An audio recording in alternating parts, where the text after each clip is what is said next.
진리와 비유입니다. The truth and parable. 예. 비유는 보이는 것으로 끝나지만 진리는 영원히 변하지 않는 것이며 또한 우리의 영 안에 임하는 것이 진리입니다. 그러면 진리와 비유는 어떠한 관계인가?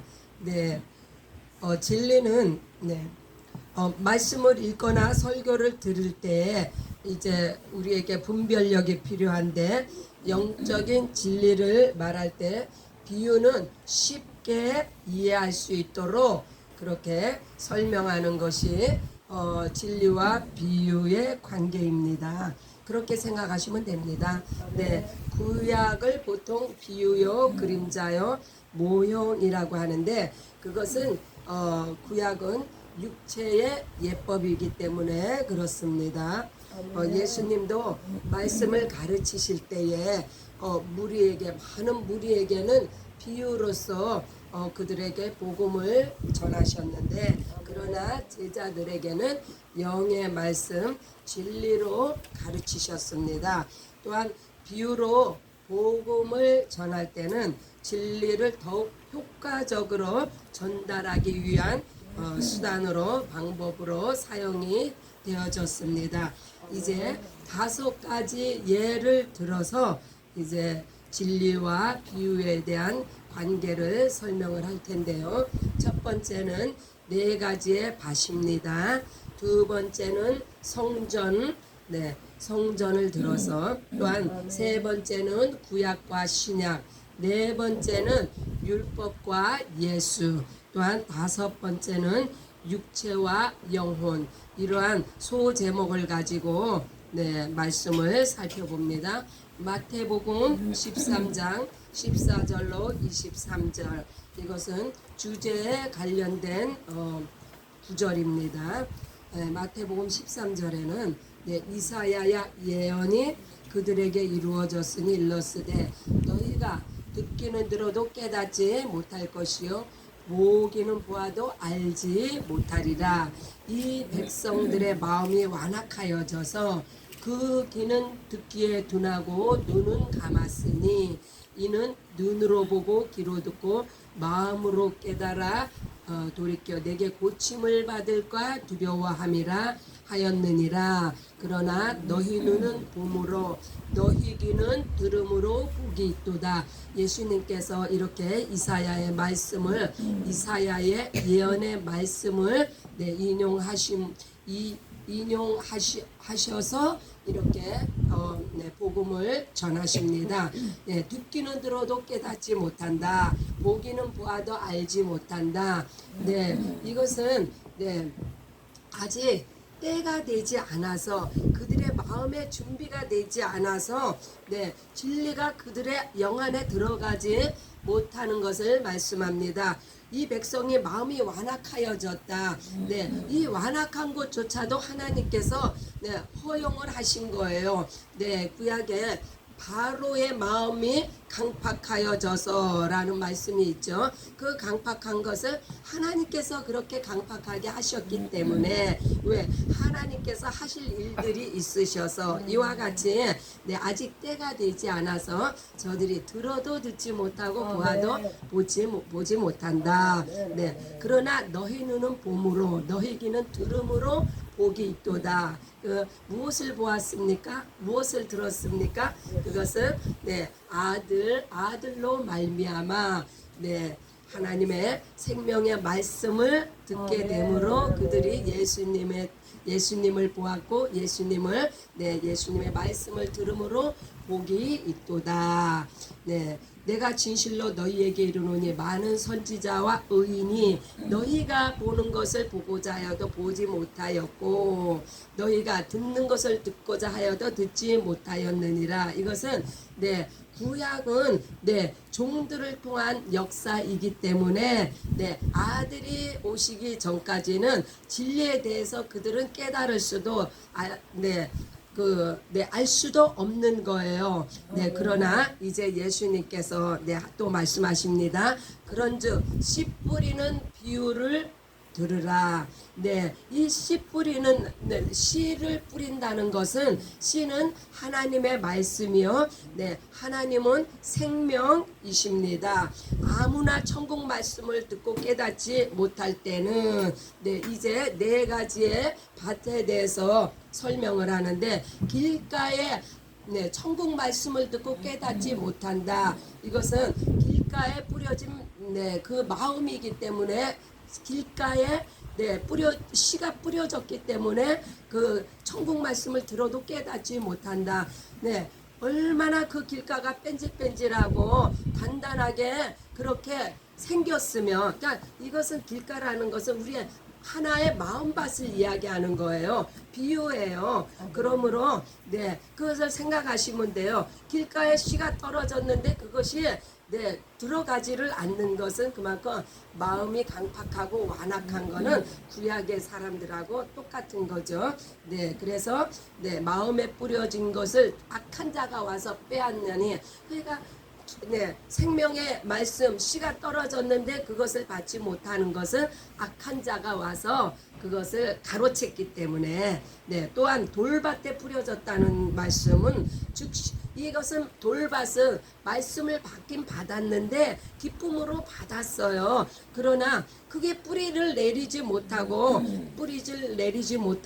환난이나 박해가 일어날 때 넘어졌다. 이것은 돌짝밭이라는 것은 그 밭에 돌이 많으니까 아무래도 씨를 뿌리려면 돌을 다 걷어내야 되겠죠. 그러나 이 씨가 그 돌이 그렇게 있을 때는 네, 씨가 일단 뿌려졌어요. 그래서 그 씨가 이렇게 처음에는 좀 내리는 것 같더니 그러나 그 돌들 때문에 네, 돌이라는 것은 네, 박해와 그 환난이나 박해를 당할 때는 넘어진다. 그것은 달면 삼키고 네, 그러나 쓰면 뱉는 그러한 형상하고 똑같습니다. 또한 가시떨기에 뿌려졌다. 그것은 네, 가시떨기에 씨가 뿌려지긴 뿌려져서 내려갔는데 네, 위에가 가로막혔어. 왜 가로막혔냐? 세상 것으로 너무 세상 것에 마음도 뺏겨 염려도 많아.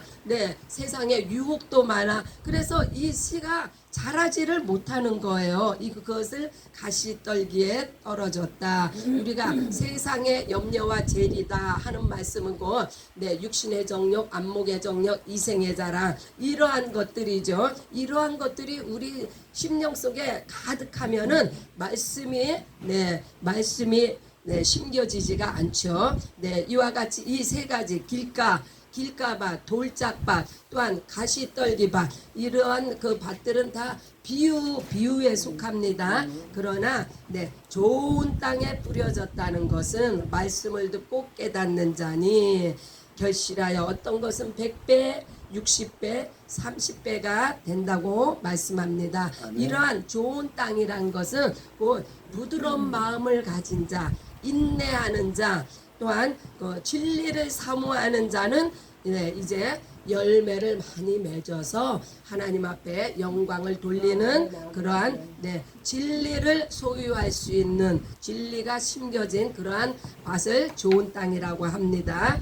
이제 이사야 6장에 네, 13절에 보면은 네, 그 중에 10분의 1이 아직 남아 있을지라도 이것도 황폐하게 될 것이나 밤나무와 상수리 나무가 배임을 당하여도 그 그루터기는 남아 있는 것 같이 거룩한 씨가 이 땅의 그루터기가 되리라 하더라. 네, 이 말씀이 있기 전 우회 절에는 내가 이르되 주여 어느 때까지니까 주께서 대답하시되 성문들은 황폐하여 주민이 없으며 가옥들에는 사람이 없고 이 토지는 황폐하게 되며 네, 사람들을 멀리 옮기셨다. 네, 그러나 그래서 그렇게 황폐해지고 아무것도 없는 곳에서 어떻게 성읍이 다시 회복이 되겠나이까 이렇게 묻는 네, 이스라엘 백성들에게 하나님께서 거룩한 씨가 그 땅에 그루터기가 될 것이다. 거룩한 씨는 하나님의 생명의 말씀을 받은 자로 말미암아 그 땅이 다시 세워지고 회복이 되리라는 네 말씀입니다. 네, 그래서 아무것도 없다. 네, 이것은 네 그들이 보는데 보지를 못한 것, 비유에 속하죠. 그러나 거룩한 씨와 그 땅의 그루터기가 되리라. 이것은 네 이제 진리로 말미암아 모든 것이 회복될 것을 말씀합니다. 마태복음 15장입니다. 17절로 20절에서는 입으로 들어가는 모든 것은 배로 들어가서 뒤로 내버려지는 줄 알지 못하느냐. 입에서 나오는 것은 마음에서 나오나니.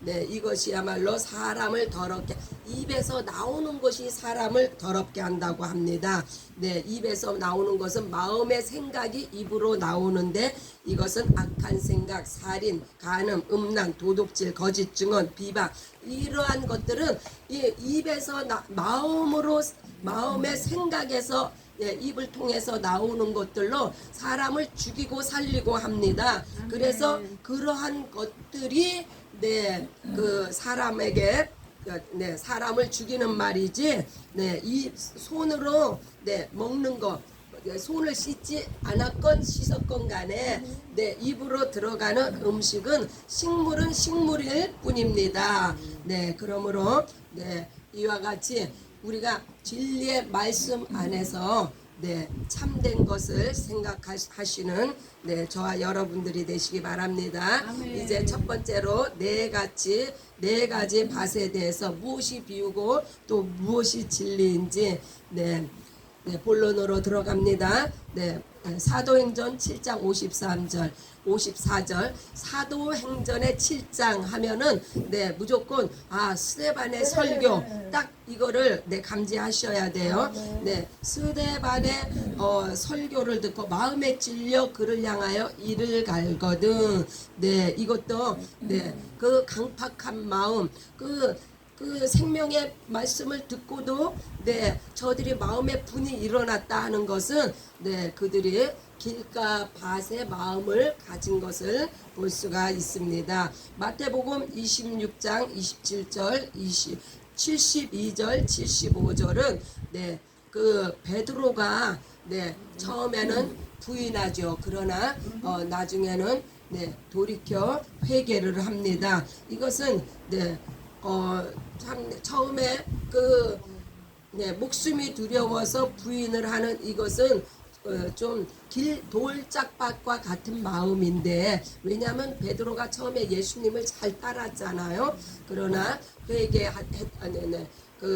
예수님을 부인했다 하는 것은 네, 그만큼 그 죽음에 대한 두려움 때문에 두려움의 영이 임해서 저가 주님을 배신했지만, 그러나 예수님의 말씀이 생각날 때 그가 네, 심히 통곡했다고 했습니다. 회개하고 돌이켰습니다. 이것도 비유입니다. 그러나 디모데후서 4장 10절로 11절입니다. 데마는 이 세상을 사랑하여 나를 버리고. 네, 데마도 처음에는 예수님을 잘 따르다가 세상을 바라보고 이제 돌이켜서 세상으로 나간 사람입니다. 그래서 이 데마도 돌짝밭의 사람입니다. 누가복음 21장 34절. 너희는 스스로 조심하라. 방탕함과 술취함과 생활의 염려로 마음이 둔하여지고. 이와 같이 세상에 속해 있으면은 네, 말씀이 들어갈 수가 없어요. 그러나 그 날이 덕과 같이 너희에게 이 말이니, 이것은 네, 비유로 우리에게 경고를 하시는 말씀입니다. 네, 그러나 사도행전 20장 24절 네, 좋은 밭에 대한 예입니다. 내가 달려갈 길과 주 예수께 받은 사명 곧 하나님의 은혜의 복음을 증거하는 일. 네, 이것은 좋은 밭을 가진 사람들에게 나타나는 현상입니다. 생명을 걸고 복음을 증거하게 되죠. 또한 디모데후서 4장 7절로 8절에도 네, 선한 싸움을 싸우고. 네, 선한 싸움을 왜 싸웁니까? 네, 그것은 네, 믿음을 지켜 의의 면류관을 평안을 얻고자 하여 주의 나타나심을 사모하기 때문에 이렇게 선한 싸움을 싸우게 됩니다. 이와 같은 좋은 밭을 가진 사람들의 모습을 우리가 보았습니다. 두 번째로는 성전입니다. 마태복음 27장 50절에서 51절. 예수께서 다시 크게 소리 지르시고 영원히 떠나시니라. 이제 예수님이 죽으시고 부활하십니다. 이것은 예수님이 죽으시고 부활하셨다고 하는 것은 곧 진리의 일을 행하고 계셨습니다. 그러나 이때 성소 휘장이 위로부터 아래까지 찢어져서 둘이 되어 이것은 비유입니다. 예수님은 진리가 되시기 때문에 죽으시고 부활하셔서 하늘로 올라가셨는데 이 땅에서는 성소의 휘장이 위로부터 아래로 찢어지는 이것은 곧 비유로서 예수님의 육체가 찢어진 것은 진리입니다. 예수님이 그렇게 죽으셨으므로 말미암아 우리가 구원에 이르게 되었습니다. 그러나 성소의 휘장이 찢어진 비유는 하나님과의 가로막힌 담이 이제 허물어졌다 의미합니다. 히브리서 8장 5절입니다. 그들이 섬기는 것은 하늘에 있는 것의 모형과 그림자라. 하늘에 있는 것의 모형과 그림자로 말미암아 이제 모세가 성막을 짓습니다. 그러나 눈에 보이는 성전, 성전과 성막은 비유입니다. 하늘에 있는 것이 실상이며 진리입니다. 히브리서 9장 23절에서 26절. 하늘에 있는 그것들은 이런 것들보다 더 좋은 제물로 할지니라. 더 좋은 제물이 무엇입니까? 이 땅에서 이 땅의 성전에 필요했던 제물은 다 동물의 피로서의 제사를 드리는 비유입니다. 그러나 더 좋은 제물은 곧 아들이 제물이 되시는 것. 예수께서 친히 제물이 되시고 화목 제물을 제사장이 되셨음을 그것이 실상이고 진리입니다.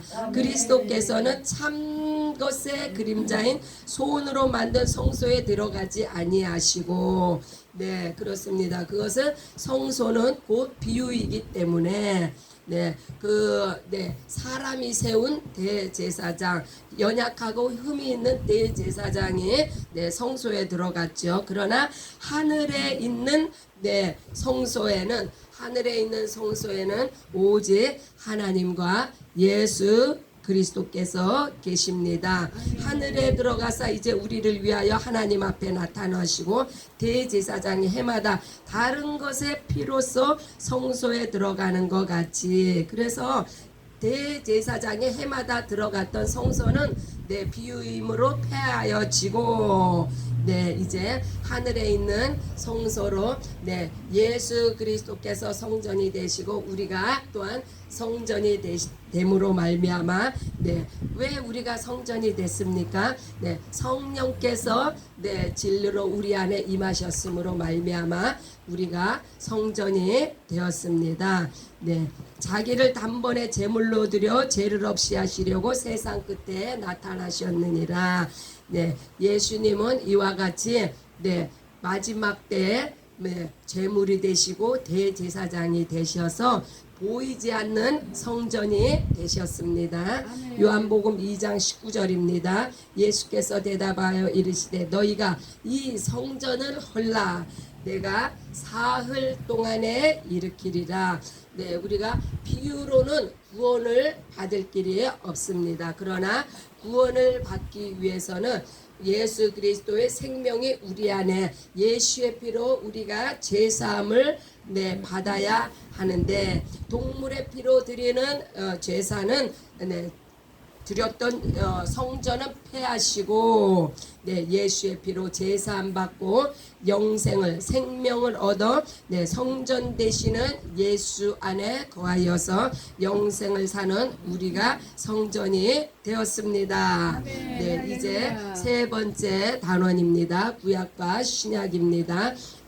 구약은 법으로서 육체가 하나님을 만나는 그러한 비유이고, 신약은 길이 되신 예수 이름으로 말미암아 우리가 하나님을 만나는데 이것은 진리에 속합니다. 요한복음 3장 30절입니다. 그는 흥하여야 하겠고 나는 쇠하여야 하리라. 흥하여야 하는 것은 곧 예수님이고 진리입니다. 그러나 쇠하여야 하는 것은 이제 침례 요한인데 침례 요한은 구약의 마지막 선지자임으로 말미암아 구약의 모든 것은 쇠하여지고 침례 요한은 쇠하여야지고 하는 말씀입니다. 비유는 이제 끝이 났다 이 말씀이에요. 마태복음 11장 11절로 13절입니다. 내가 진실로 너희에게 말하노니 천국에서는 극히 작은 자라도 그보다 크니라. 세례 요한의 침례 요한의 때부터 지금까지 천국은 침노를 당하나니 침노하는 자는 빼앗기느니라. 왜 침례 요한의 때까지라고 말씀합니까? 그것은 진리가 오셨으므로 아들 예수로 말미암아 누구라도 저를 믿는 자는 이제 천국 백성 구원을 얻는 자가 되므로 천국은 침노를 당한다. 할렐루야. 그래서 모든 선지자와 율법이 예언한 것은 요한까지, 침례 요한까지. 그러므로 구약이 비유인 이유는 이와 같이 아들이 오시기 전까지에 유효하기 때문입니다. 누가복음 24장 44절입니다. 율법은 모세로 말미암고 누가복음 24장 44절은 모세의 율법과 선지자의 글과 시편의 나를 가리켜 기록된 모든 것이 이루어져야 하리니 이것은 예수님께서 구약은 예수님을 가리키는 표지판이다. 예수님의 침례로 말미암아 이제 구약의 모든 사건들이 이제 끝이 났습니다. 비유가 끝이 나고 이제 진리가 드러남으로 말미암아 비유로 설명했던 모든 것들이 이제 진리 안에서 더 이상 비유가 필요 없어졌습니다. 고린도전서 11장 25절입니다. 여기서 비유가 필요가 없어졌다 하는 말은 구약은 더 이상 이제 우리에게 이제 유효하지 않다는 말입니다. 그러나 신약에 예수님께서도 구약을 인용을 하셨지, 또한 예수님께서도 많은 비유로 말미암아 진리의 복음을 증거하셨습니다. 아멘. 고린도전서 11장 25절입니다. 19회 또한 그와 같이 잔을 가지시고 이르시되 이 잔은 내 피로 세운 새 언약이니 이것을 행하여 마실 때마다 나를 기념하라 하고 말씀을 하셨습니다. 예수의 피로 세운 새 언약. 그러면 첫 언약, 새 언약이 있으면 첫 언약이 있었다는, 그 전에 언약이 있었다는 말씀입니다. 그러면은 첫 언약은 무엇입니까? 첫 언약은 비유로서 이제 설명을 한 것인데 동무의 피로 육체의 죄를 사했죠. 이것은 외적이며 임시적인 것이었습니다. 또한 이와 같이 그 첫 언약은 또한 돌비에 새겨졌습니다.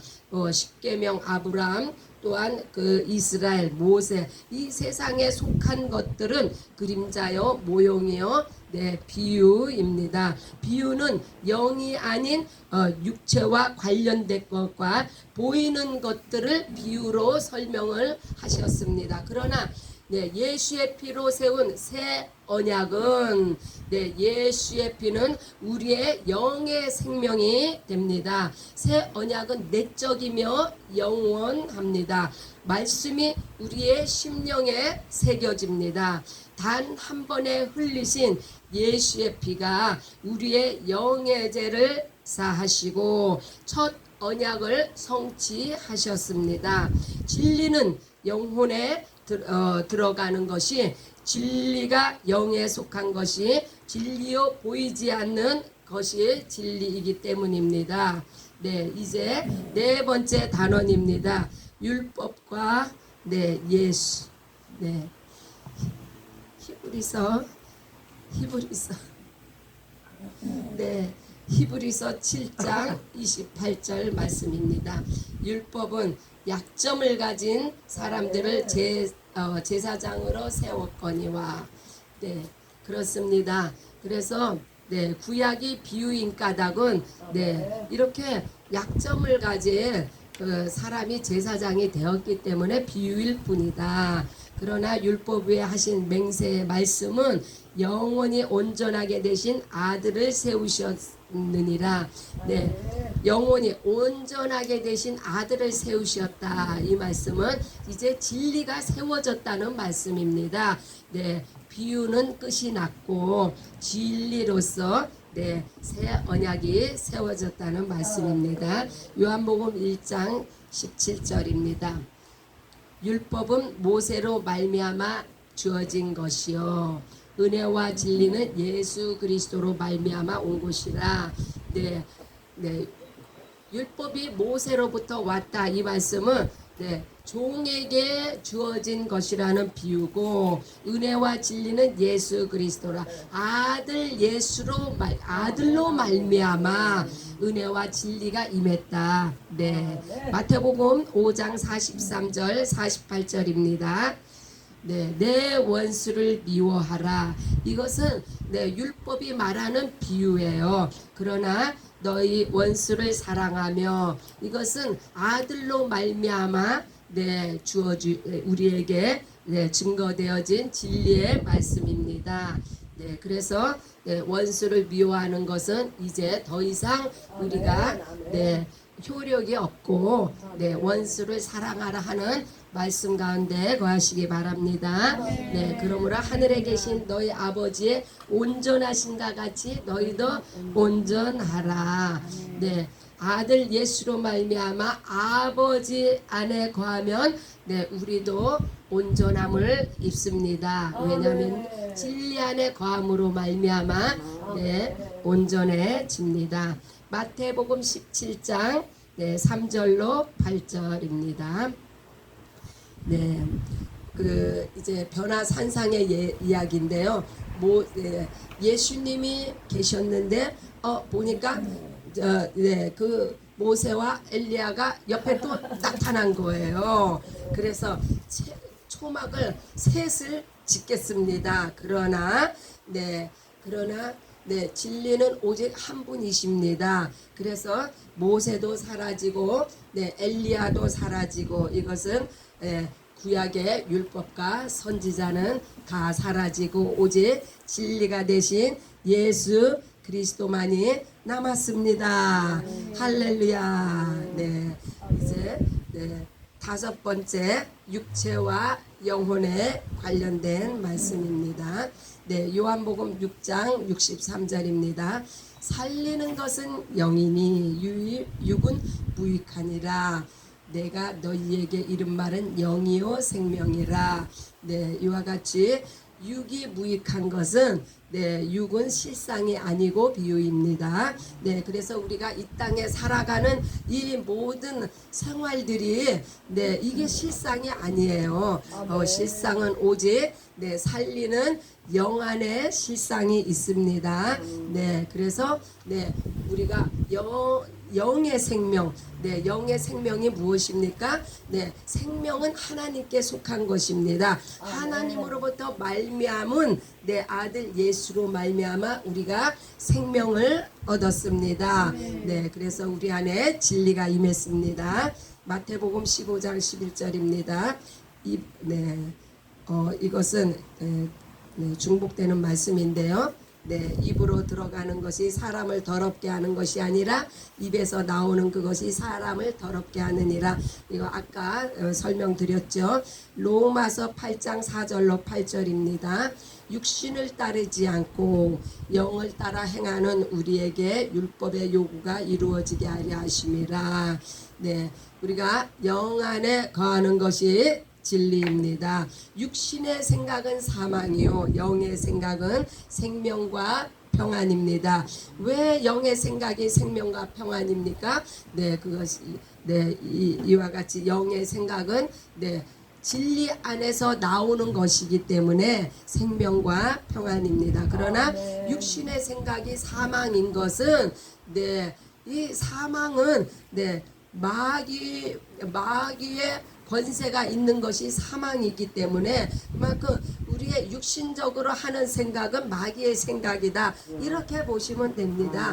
왜냐하면 육신의 생각과 영의 생각은 항상 반대가 되기 때문에 마귀의 생각과 어떻게 하나님의 생각이 같을 수가 있습니까? 그래서 마귀의 생각은 사망이요 하나님으로부터 말미암는 생각은 생명과 평안을 우리에게 줍니다.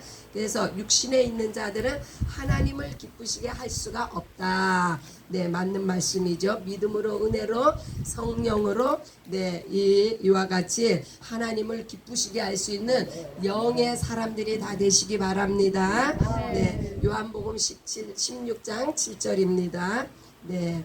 내가 떠나가는 것이 너희에게 유익이라. 내가 떠나가지 아니하면 보혜사가 너희에게로 오시지 아니할 것이요 가면 내가 그를 너희에게로 보내리니. 여기서 내가가 누구입니까? 아들 예수 그리스도께서 올라가셔서 그를 너희에게 보내리니. 그가 누구입니까? 진리의 성령님이십니다. 보이지 않는 영의 세계로 가셔서 성령님을 우리에게 보내주시는 말씀입니다. 성령은 우리의 영 안에 임하십니다. 이 땅에서 살아가는 육체는 비유이며 일시적이며 한시적입니다. 그러나 우리의 영은 예수의 이름으로 성령께서 우리의 영 안에 들어오셨음으로 말미암아 아버지 나라에서 영원토록 우리가 함께 살아가는 것이 진리입니다. 진리는 아버지와 아들이 하나인 것을 성령으로 아는 것이 진리인데, 이 진리 안에 거하는 자는 죄와 사망과 율법과 저주와 정죄와 심판과 고통으로부터 이제 자유하며 예수의 피의 생명으로 영생을 얻어 영원히 목마르지 않는 새로운 피조물로서 새로운 상기를 살게 되었습니다. 새로운 상길이 열렸습니다. 그러므로 땅에 속한 육체의 것은 비유이며 한시적이며 일시적이나 하늘에서 내려온 산떡 하나님의 말씀이 진리이며 말씀이 육신이 되어 이 땅에 오신 생명의 주 아들 예수 그리스도가 진리이십니다. 또한 영원한 생명은 곧 영생이 진리입니다. 진리의 성령께서 우리 영 안에 임하셔서 영원토록 우리와 함께 하십니다. 그러므로 진리는 하늘에 속한 것이며 보이지 않는 것입니다.